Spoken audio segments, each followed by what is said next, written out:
ইমাম গজ্জালি ওনার সেই বিখ্যাত পুস্তকে তিনি উদাহরণ দিয়েছেন।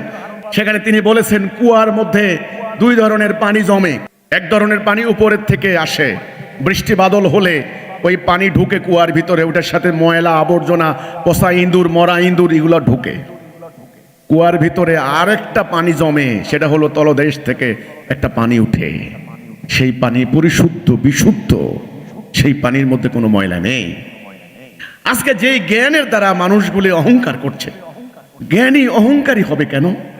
যত বড় শিক্ষিত হবে সে তত বিনয়ী হবে, ভদ্র হবে, শালীন হবে, দেশপ্রেমিক হবে, মানবতাবাদী হবে। স্বাভাবিক কথা নয় কি? কিন্তু যত বড় শিক্ষিত হচ্ছে অহংকারে পা মাটিতে পড়ে না। অহংকারী হচ্ছে, জালেম হচ্ছে, অপরাজনীতিকারী হচ্ছে, অর্থ লুণ্ঠনকারী হচ্ছে।